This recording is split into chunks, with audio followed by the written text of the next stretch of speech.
अजून या घरामध्ये किती लोक तन्वीवर जळत आहेत हेच कळत नाहीये. कारण अनुश्रीचं डोकं सुद्धा आता काटा ग्रुपच्या भोवतीने फिरत आहे.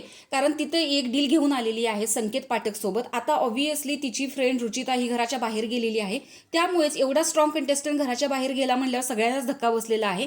त्यामुळे अनुश्री इथे संकेतला डील देते की आपण दोघांनी एकत्र येऊन ना, म्हणजे आणखीन काही लोक जे वाईल्ड कार्ड आलेले असतील किंवा सागर असेल, प्राजक्ता असेल, या सगळ्यांनी एकत्र येऊन ना काटा ग्रुप फोडला पाहिजे. कारण तिथे दोन लोक ऍक्च्युली काहीतरी करत आहेत, जे की तन्वी आणि राकेश बापट आहे.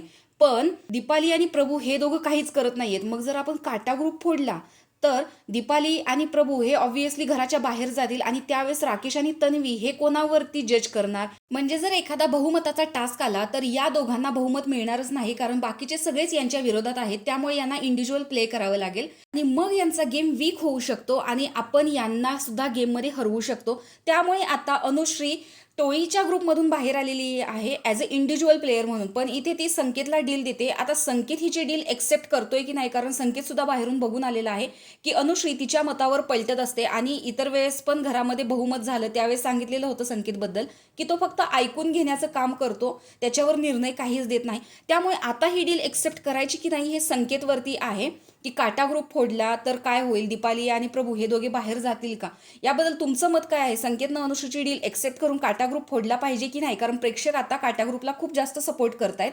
तर तुमचं मत काय आहे हे कमेंट बॉक्समध्ये सांगा. तोपर्यंत बाय.